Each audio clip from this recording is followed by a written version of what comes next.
Advanced placements exams అంటే ఏంటి అని? అడ్వాన్స్ ప్లేస్మెంట్ అనేది ఒక కరికులం లాంటిది.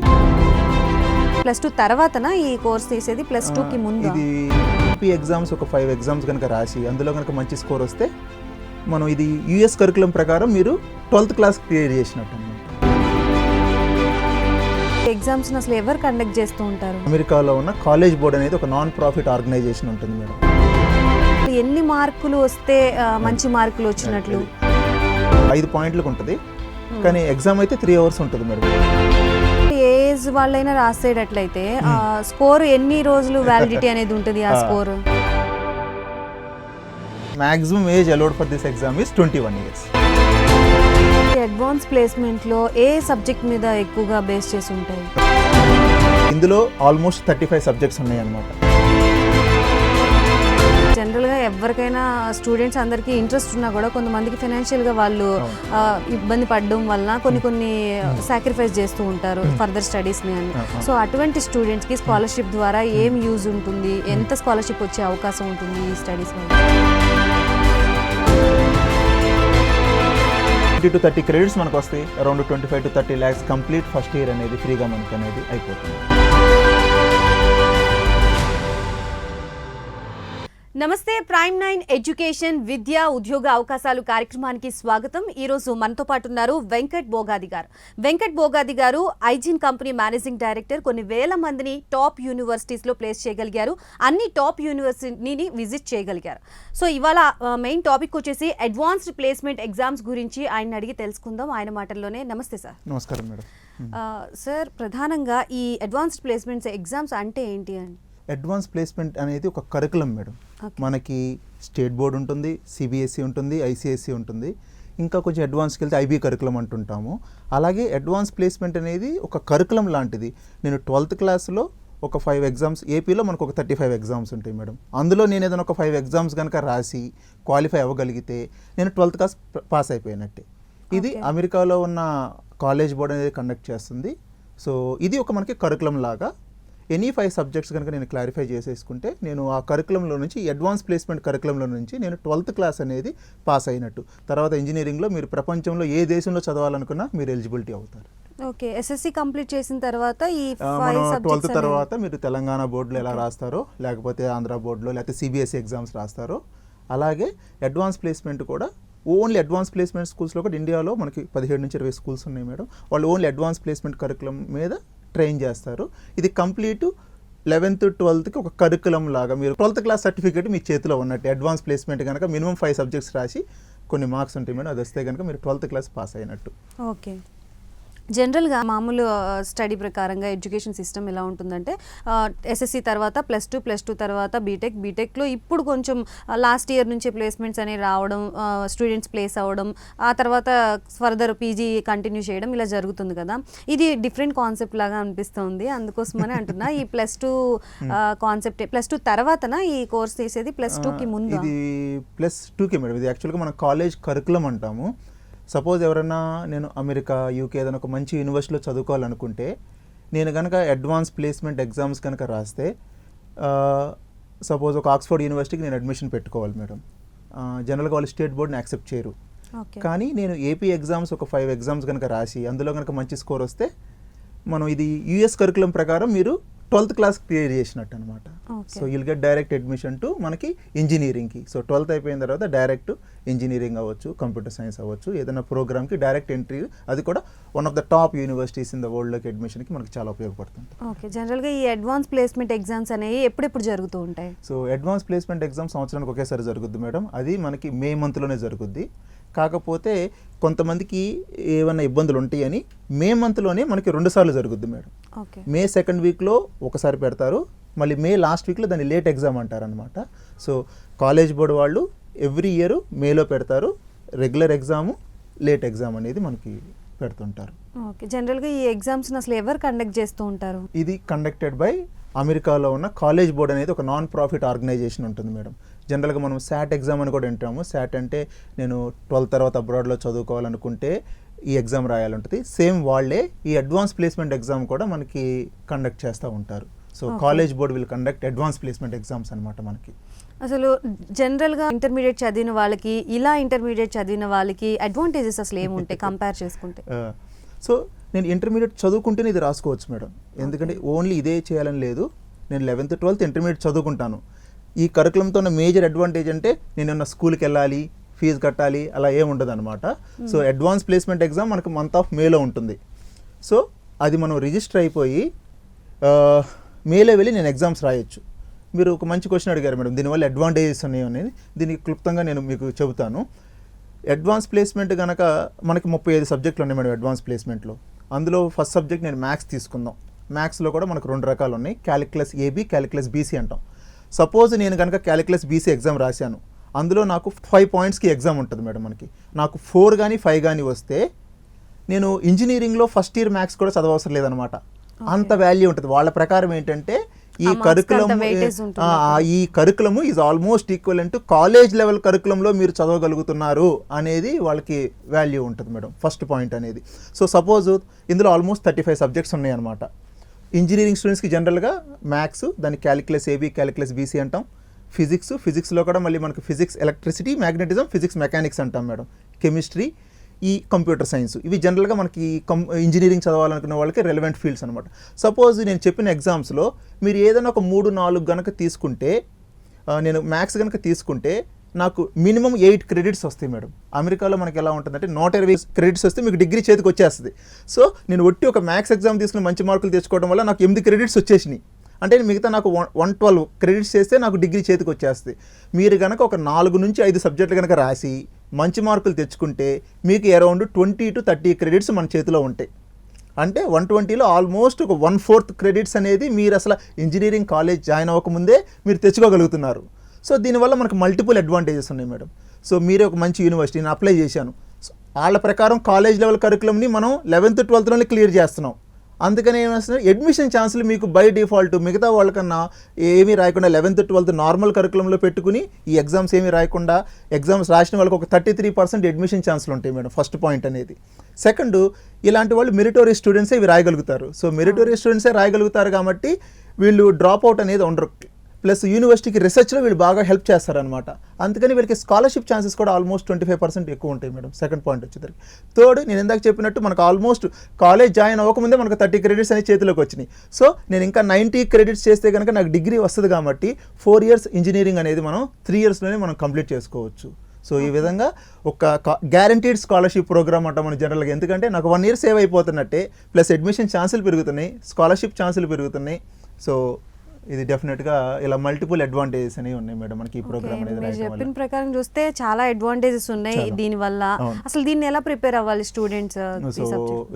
సో నేను ఆల్రెడీ మనం ఇది కాలేజ్ లెవెల్ కరికులం అనుకున్నాం మేడం. అందుకని జస్ట్ జనరల్ బేస్ చదివే వాళ్ళకైతే ఇది జనరల్గా ఇబ్బంది. ఎవరైతే కొంచెం మన ఇండియాలో ఐఐటి కరికులం అంటూ ఉంటాం, ఐఐటి ఎగ్జామ్ ప్రిపరేషన్ అంటూ ఉంటాం. ఎవరన్నా స్టూడెంట్ కనుక కొంచెం ఒట్టి బేసే కాకుండా కొంచెం జేఈఈ ఐఐటి ఎగ్జామ్స్కి ప్రిపేర్ అవుతారో అలాంటి వాళ్ళు ఈ ఎగ్జామ్స్ రాయటం వల్ల వాళ్ళకి చాలా ఈజీగా ఉంటుంది, స్కోర్స్ కూడా చేసుకోగలుగుతారు. సో చాలా తక్కువ కంపెనీస్ ఉన్నాయి మేడం దీని మీద ట్రైన్ చేయగలిగినవి. ఒక మంచి ఎక్స్పర్ట్ని పట్టుకుని అట్లీస్ట్ 1 year ముందే మనం స్టార్ట్ చేయాలి. నాకు మేలో ఎగ్జామ్ ఉంటుంది, దీనికి ఏజ్ లిమిట్ అనేది ఏం లేదు. మీరు 10th క్లాస్లో ఉన్నా మ్యాథ్స్ రాసుకోవచ్చు, 11thలో ఉన్నా రాసుకోవచ్చు.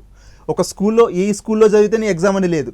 మీరు ఏ సిటిజన్ అయినా అవ్వచ్చు, ఏ కంట్రీ వాళ్ళైనా అవ్వచ్చు. ఈ ఎగ్జామ్ మేలో రిజిస్టర్ అయితే కాలేజ్ బోర్డులో రాసుకోగలుగుతారు. కాకపోతే 1 year ముందు నుంచి మీరు అట్లీస్ట్ ప్రిపరేషన్ స్టార్ట్ చేయగలిగితే కనుక మనకు ప్రతి ఎగ్జామ్కి స్టాండర్డ్ బుక్స్ ఉన్నాయి మేడం. ఆ బుక్స్ కనుక ఫాలో అయ్యి మంచి గైడ్ని, ఒక ఎక్స్పర్ట్ని కనుక చూస్ చేసుకోగలిగితే తప్పకుండా ఇది 5 points ఉంటుంది. నేను చెప్పినట్టు కొన్ని యూనివర్సిటీస్ 3 points వచ్చినా కానీ మీకు క్రెడిట్స్ ఇచ్చేస్తాయి. అంటే అందులో 3 వచ్చినా కానీ మీరు చాలా అంత నాలెడ్జ్ ఉన్న వాళ్ళ లెక్క వాళ్ళు చూసుకుంటారు మేడం. మళ్ళీ 3 marks రావాలంటే మనకు 50% ఆఫ్ పేపర్ 100 మార్కులకు ఉంటే 50 మార్కులు ఉంటే 3 points వచ్చేస్తాయి. సో ఇది కొంచెం కష్టమైన ఎగ్జామ్ కాబట్టి ఎవరైతే స్టూడెంట్కి కొంచెం సబ్జెక్ట్ నాలెడ్జ్ ఎక్కువ ఉంటుందో, ఇలా ఐఐటి అవి కొంచెం ప్రిపేర్ అవుతుంటారో, లేకపోతే ఇన్డెప్త్గా ఒక సబ్జెక్ట్ చదువుకుంటారో, ఒట్టి బేస్ నాలెడ్జ్ ఉన్నవాళ్ళు, జనరల్ సబ్జెక్ట్లో కూడా స్ట్రగుల్ అయ్యేవాళ్ళు ఇది రాయిపోవటం సమంజసం కాదు మేడం. కొంచెం మంచిగా నాలెడ్జ్ ఉన్న వాళ్ళు కనుక ఇది రాసుకుంటే కనుక సో ఈజీగా మంచిగా ప్రిపేర్ అవ్వగలుగుతారు. మీరు చెప్పినట్టు అసలు ఎన్ని మార్కులు వస్తే మంచి మార్కులు వచ్చినట్లు? ఇందాక నేను చెప్పినట్టు మేడం ఇది 5 points ఉంటుంది, కానీ ఎగ్జామ్ అయితే 3 hours ఉంటుంది మేడం. సింపుల్ ఎగ్జామ్ కాదు, 3 hours ఎగ్జామ్ ఉంటుంది మనకి. 0 minimum marks, 5 వస్తే దాన్ని వాళ్ళు వెరీ వెల్ క్వాలిఫైడ్ అంటారు అనమాట. సో 5 వస్తే అసలు మీరు ఎక్స్ట్రాడినరీ. ఏ యూనివర్సిటీ అయినా మీకు బై డిఫాల్ట్ ఈ సబ్జెక్ట్ చదవకుండా మార్కులు ఆ క్రెడిట్స్ అనేది మనకి ఇచ్చేస్తుంది. So 4 is also very good. 4 or 5 కనుక ఒక స్టూడెంట్ తెచ్చుకుంటే ఈ has done very very good job. So వాళ్ళకి తప్పకుండా మనకు ఒక యూనివర్సిటీలో క్రెడిట్స్ అనేవి వచ్చేస్తాయి. సో కొన్ని 3 వచ్చినా okay. So 3 and above is a good score, 4 and above is a very good score, 5 is extraordinary score for any student, madam. అసలు ఈ అడ్వాన్స్ ప్లేస్మెంట్ లో ఏ సబ్జెక్ట్ మీద ఎక్కువగా బేస్ చేసి ఉంటాయి? ఓకే, మ్యాథమెటిక్స్ కాకుండా. సో మనకి ఇందులో ఉన్న అడ్వాంటేజ్ అంటే ఓన్లీ మ్యాథ్స్ అనేవి ఉండదు మేడం. నేను మ్యాథ్స్ స్టూడెంట్ అవ్వచ్చు, నేను ఎకనామిక్స్ స్టూడెంట్స్ అవ్వచ్చు. సో మనకి ఇందులో ఆల్మోస్ట్ 35 సబ్జెక్ట్స్ ఉన్నాయి అనమాట. సో ఫర్ ఎగ్జాంపుల్ ఎకనామిక్స్లో నాకు మైక్రో ఎకనామిక్స్, మ్యాక్రో ఎకనామిక్స్ ఉన్నాయి. హిస్టరీలో నాకు యూఎస్ హిస్టరీ ఉంది, ఓల్డ్ హిస్టరీ ఉంది. So biology, ecological, molecular exams ఉన్నాయి మేడం. సో ప్లస్ నాకు లాంగ్వేజెస్ మీద ఉన్నాయి, ఫ్రెంచ్, స్పానిష్, జర్మన్ మీద, కంప్యూటర్ సైన్స్ మీద. సో అన్ని ఫీల్డ్స్ని కవర్ చేసేటట్టు మనకి ఈ ఎగ్జామ్స్ అనేవి ఉంటాయి మేడం. ఆల్మోస్ట్ 35 ఈ సబ్జెక్ట్స్ ఆల్మోస్ట్ కవరింగ్ 10 to 12 ఫీల్డ్స్లో మనకి ఉంటాయి అనమాట. ప్లస్ అమెరికాలో మీకు ఎలా ఉంటుందంటే మీరు ఇంజనీరింగ్ చేరిన ఒట్టి మ్యాథ్స్, ఫిజిక్స్ వీటి మీద ఎక్కువ ఫోకస్ ఉంటుంది మేడం. మీరు తప్పకుండా కొన్ని సబ్జెక్ట్స్ అనేది లైఫ్కి సంబంధించి చేయాలి. మనకి ఇందులో ఏపీ ఎగ్జామ్లో ఇంగ్లీష్ లిటరేచర్ అనే ఎగ్జామ్ ఉంటుంది. సో సర్వే ప్రకారం అందరికన్నా ఎక్కువ మంది రాస్తున్న ఎగ్జామ్ ఏపీ ఇంగ్లీష్ లిటరేచర్ అనమాట. సో అక్కడ మీరు ఏ కరికులం చేస్తున్నా కానీ కమ్యూనికేషన్కి ఇంపార్టెన్స్ ఉంటుంది కాబట్టి ఏపీ ఇంగ్లీష్ ఎగ్జామ్ రాయాలి కాబట్టి. కాకపోతే ఇక్కడ చాలా ఫ్లూయెంట్ ఉంటేనే అవి రాయగలుగుతారు మేడం. అది ప్లస్ ఇంగ్లీష్ లిటరేచర్ అంటున్నాం. So very well verse with English అనేది వాళ్ళకి జనరల్గా ఉండాలి. సో 35 సబ్జెక్ట్స్ ఉన్నాయి. నేను ఇంజనీరింగ్ చదువుతున్నా ఓన్లీ మ్యాథ్స్, ఫిజిక్స్, కెమిస్ట్రీ రాయాల్సిన అవసరం లేదు. నేను చెప్పినట్టు యూఎస్ హిస్టరీ, ఓల్డ్ హిస్టరీ ఏదో రాసుకోవచ్చు, మైక్రో ఎకనామిక్స్ రాసుకోవచ్చు, లేకపోతే ఇంగ్లీష్ లిటరేచర్ రాసుకోవచ్చు, లేకపోతే లాంగ్వేజ్ ఉంటాయి. మీరు ఏమైనా ఫ్రెంచ్, స్పానిష్, జర్మన్లో ఎక్స్పర్ట్ అయినా ఆ ఎగ్జామ్ కూడా మీరు రాసుకోవచ్చు. ఓకే, ఈ క్వశ్చన్ నేను ఎందుకు అడిగానంటే జనరల్గా చాలా మంది మ్యాథమెటిక్స్ అంటే భయపడే వాళ్ళు ఉంటారు.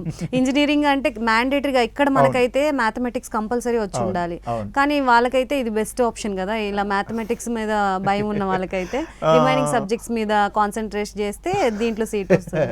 మీరు చెప్పింది మంచిదే మేడం. కాకపోతే ఇక్కడ మ్యాథ్స్ అని ఇక్కడ వదిలేస్తే సీట్ వస్తుంది కానీ తర్వాత చదవడం కష్టం. అట్లీస్ట్ ఇక్కడ మన టీచర్స్ ఎవరన్నా ఉంటారు, పేరెంట్స్ ఉంటారు, స్కూల్లో టీచర్ ఉంటారు, వాళ్ళ నుంచి గైడెన్స్ తీసుకోవచ్చు. కాబట్టి మీరు చాలా మంచి పాయింట్ రేజ్ చేశారు. ఎవరన్నా మ్యాథ్స్ అంటే భయం అనుకున్న వాళ్ళకి మీరు ఇక్కడ నుంచే మొదలు పెట్టండి.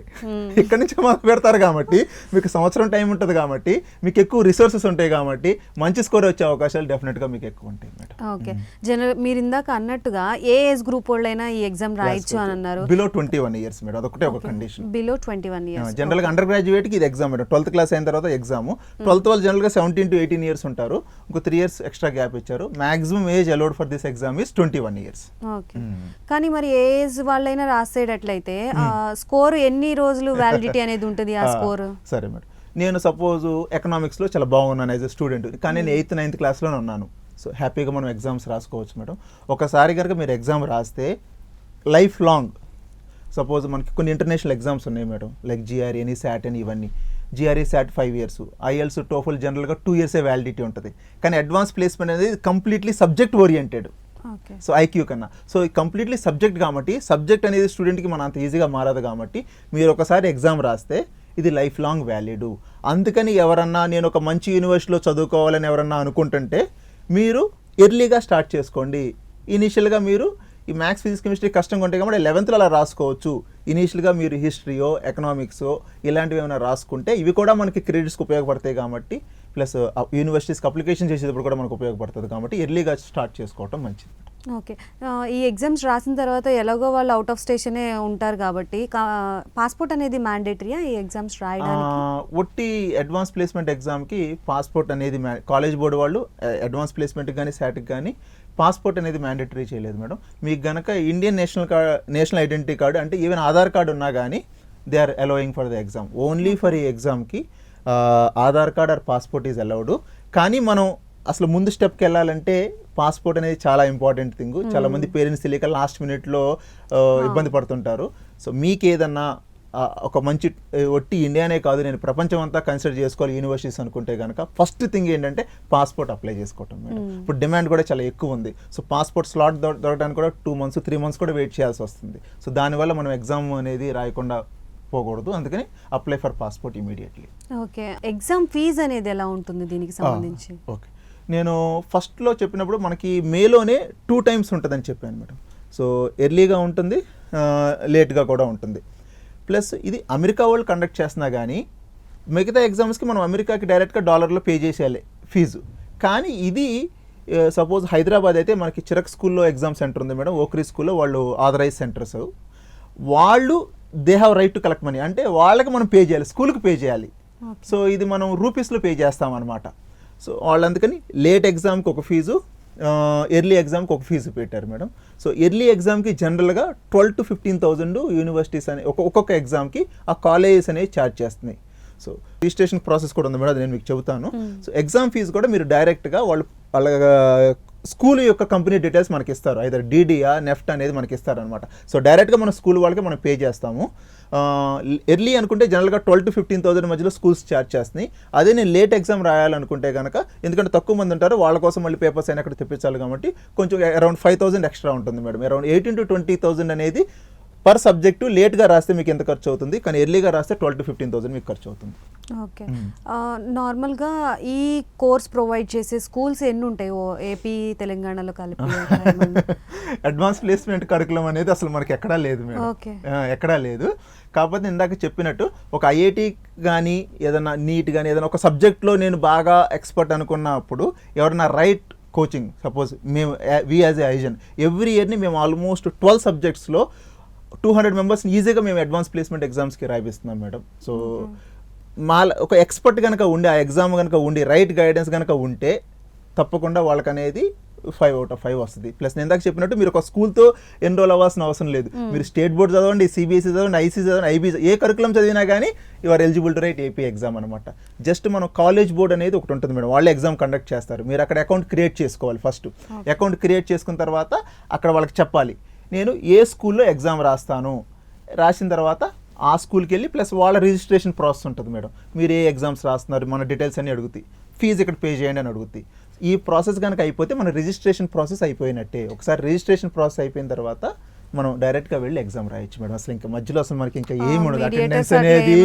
అటెండెన్స్ అనేది వేరే స్కూల్కి ఏదైనా ఫీ పే చేయాలనేది ఏది ఉండదు మేడం. సో ఇది అసలు చాలా అడ్వాంటేజ్. నేను ఒక పెద్ద అడ్వాంటేజ్ చెబుతాను మేడం. మనకి ఫిడ్జీ విజయవాడలో జనరల్గా ఆక్స్ఫోర్డ్ యూనివర్సిటీ అనేది ఎందుకో వాళ్ళు స్టేట్ బోర్డ్ యాక్సెప్ట్ చేయరు మేడం, సిబిఎస్ఈ అని యాక్సెప్ట్ చేసుకుంటారు. ఒకటి ఆక్స్ఫోర్డ్, కేంబ్రిడ్జ్, ఇంకా 2-3 యూనివర్సిటీలు ఉన్నాయి. ప్రపంచం మిగతా ఏదైనా డిఫరెన్షియేషన్ చూపివు. సో ఆక్స్ఫోర్డ్ యూనివర్సిటీలో మనకు ఒక స్టూడెంట్కి అడ్మిషన్ వచ్చింది. అడ్మిషన్ వచ్చిన తర్వాత వాళ్ళు ఏమన్నారంటే కంపల్సరీ ఈ స్టేట్ బోర్డు 98% ఎంత ఉంది బాబుకి, కానీ ఈ మార్కుల వల్ల అయితే మేము అడ్మిషన్ ఇవ్వము. అప్పుడు మనం తెలివిగా ఏం చేసుకున్నామంటే బాబుతో శాట్ రాయిపించాం మేడం. అడ్వాన్స్ ప్లేస్మెంట్ ఎగ్జామ్స్ ఒక 4 ఎగ్జామ్స్ రాయిపించాం. 5 out of 5 వచ్చినాయి.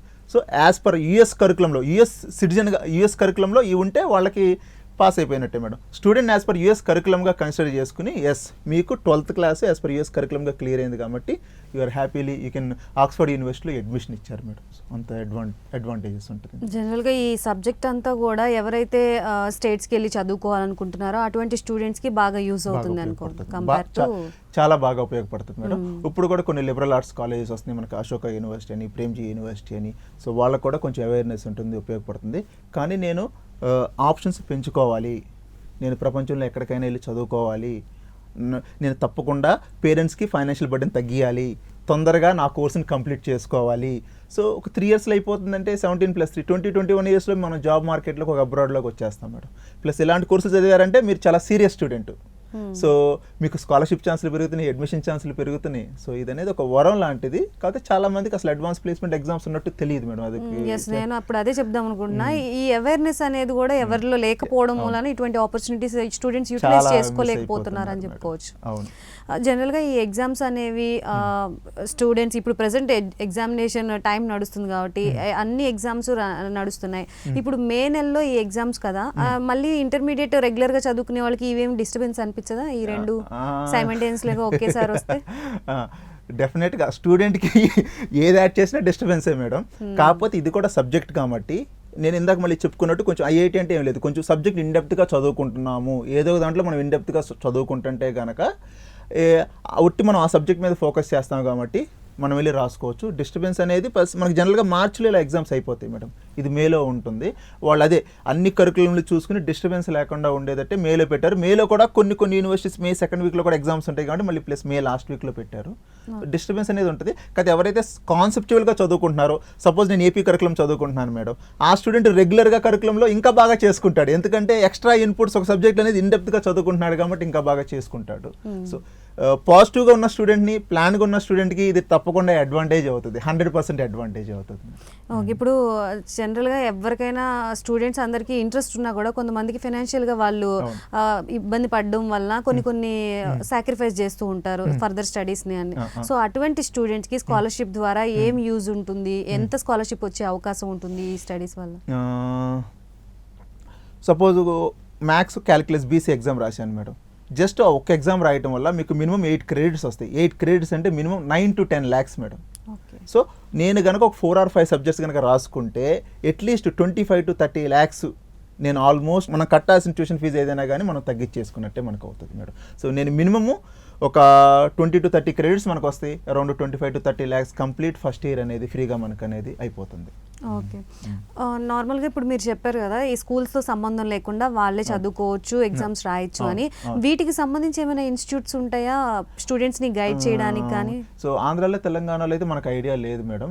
కాకపోతే మనం ఫిజీ లాంటి, విజయవాడ లాంటి సంస్థతో అసోసియేట్ అయ్యాము కాబట్టి అక్కడ పిల్లలందరూ ఐఐటి కరికులంలో ఉంటారు కాబట్టి మనకి అవేర్నెస్ ఉంది కాబట్టి తప్పకుండా మనం వాళ్ళకి గైడ్ చేస్తున్నాం మేడం. మేము ఐజన్ అనేది విజయవాడలో ఉంటుంది. తప్పకుండా స్టూడెంట్కి అనేది మనం గైడ్ చేయగలుగుతాము అడ్వాన్స్ ప్లేస్మెంట్ ఎగ్జామ్స్ గురించి.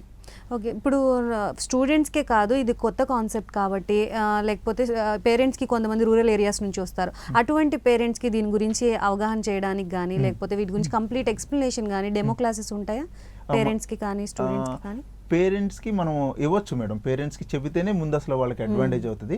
కానీ ఈ మధ్య స్టూడెంట్స్ కొంచెం అవేర్నెస్ ఎక్కువ అవుతున్నారు. కొంతమంది ఆప్షన్స్ మంచి యూనివర్సిటీలో చదువుకుందామని ఉంటున్నారు అనమాట. సో ఏ మంచి యూనివర్సిటీలో చదువుకుందామన్నా స్టూడెంట్కి కొంచెం ఐడియా వస్తుంది.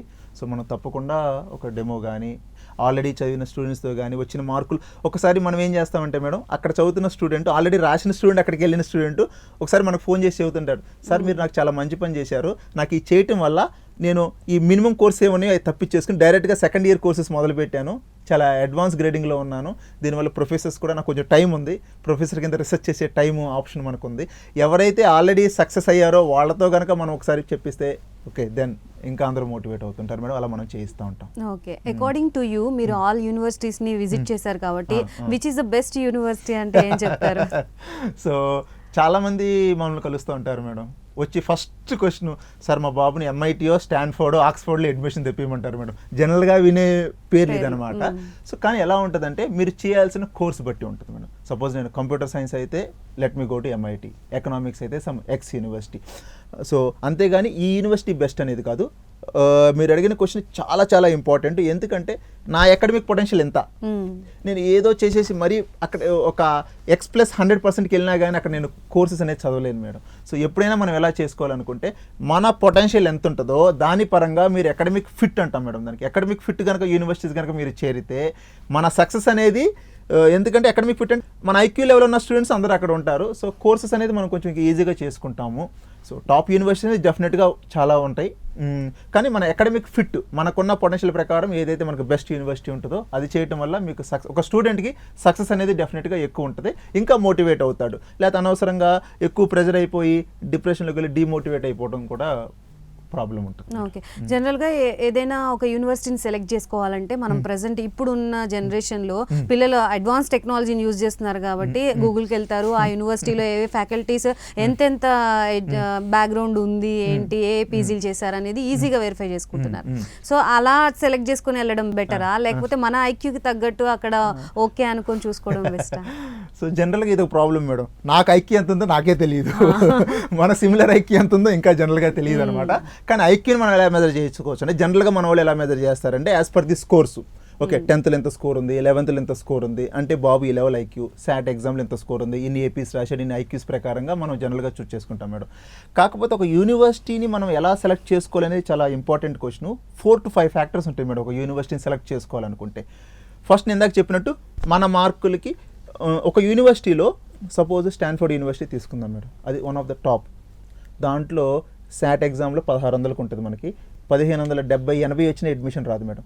కానీ మీరు కొంతమందిని చూస్తారు 1200 వచ్చిన అడ్మిషన్ ఉంటుంది. ఎలా వచ్చిందంటే వాళ్ళు ఇంటర్నేషనల్ స్విమ్మింగ్ ప్లేయరో లేకపోతే ఎక్స్ట్రాడినరీ డ్యాన్స్ ప్లేయరో. సో అక్కడ యూనివర్సిటీస్ ఎలా ఉంటాయి అంటే మీరు బోర్డు నుంచి నేర్చుకోరు, మీరు క్లాస్లో ఉన్న స్టూడెంట్స్ నుంచి నేర్చుకుంటారు. సో అందుకని మన ఓవరాల్ ప్రొఫైల్ అనేది చూస్తారు. కానీ ఎప్పుడైతే నేను ఓవరాల్ ప్రొఫైల్ అంటున్నాను, స్టూడెంట్స్ పేరెంట్స్ ఈ మిస్కాన్సెప్షన్లో కూడా ఉన్నారు మేడం. మా బాబుని ఏదో విధంగా తోసేద్దాం, అలా కాదు. అలా జస్ట్ స్టేట్ లెవెల్ ఉన్నా దానికి పనికిరాదు మేడం. మీరు వంటలో ఉన్నా ఓకే, డ్యాన్స్లో ఉన్నా ఓకే. సో డ్యాన్స్లో ఉండి కూడా కొన్ని కోట్ల రూపాయలు స్కాలర్షిప్ వచ్చిన స్టూడెంట్స్ మనకు ఉన్నారు మేడం. సో మీరు ఎందులో కనుక ఏదైనా ఎక్స్ట్రాడినరీ యాక్టివిటీలో కనుక ఉంటే అది మనకి వాల్యూ అవుతుంది. సో ఫస్ట్ అనేది మనం అకాడమికల్గా ఫిట్ అంటే మన స్కోర్సు 50% రేంజ్లో ఉంటే కనుక ఓకే. 50% ఆఫ్ స్టూడెంట్స్ మన రేంజ్లో ఉన్నారు కాబట్టి మనకు ఆ ఎన్విరాన్మెంట్ సూటు. సో ఫస్ట్ అనేది మీరు ఎప్పుడైనా అకాడమిక్ ఫిట్ అనేది చూసుకోవాలి. సెకండ్, అన్నిటికన్నా మోస్ట్ ఇంపార్టెంట్ సేఫ్టీ. సో కొన్ని ప్లేసెస్ కొన్ని డేంజర్గా ఉంటాయి, అవి చూసుకోకూడదు. థర్డ్, పేరెంట్స్కి ఒక ఫైనాన్షియల్ బర్డెన్. కొంతమంది పేరెంట్స్ ఉంటారు, నాకు అరౌండ్ ఇంత అమౌంట్ పర్ ఇయర్ అయితే నేను పెట్టుకోగలుగుతాను. స్టూడెంట్కి తెలియకుండా మరీ ఎక్స్పెన్సెస్ పెట్టేసుకున్న తర్వాత ఏ యూనివర్సిటీ ఆయన జాయిన్ అవ్వలేడు. సో ఫైనాన్షియల్ ఒక పాయింట్, సేఫ్టీ అనేది ఒక పాయింట్, అకాడమికల్ ఫిట్ అనేది ఒక పాయింట్. ఫోర్త్ పాయింట్ వచ్చేసరికి ఇంటర్న్షిప్స్ మేడం. ఫైనల్గా మనం ఎంత చదువుతున్నాం, ఒక జాబ్ కోసం మనం చదువుతున్నాం.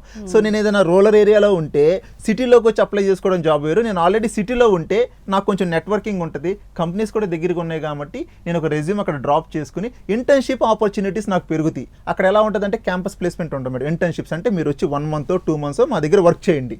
సో వర్క్ చేసిన దాన్ని బట్టి మేము మీకు జాబ్ ఇస్తాం అనేది ఉంటుంది. సో ఇంటర్న్షిప్స్ కంపెనీస్ ఎక్కడ ఎక్కువ ఉన్నాయో దాన్ని బట్టి మనకి జాబ్స్ వస్తాయి కాబట్టి ఈ 4 ఫ్యాక్టర్స్ మీద ఎవరైతే యూనివర్సిటీ చూస్ చేసుకుంటారో వాళ్ళ సక్సెస్ రేషియో 100% ఉంటుంది madam. Right, thank you so much Venkata Bogadi గారు. ఇది ఇవాల్టి ప్రైమ్9 ఎడ్యుకేషన్ విద్యా ఉద్యోగ అవకాశాలు కార్యక్రమం. మరొక కార్యక్రమంతో మళ్ళీ కలుద్దాం. అంతవరకు సెలవు, నమస్తే.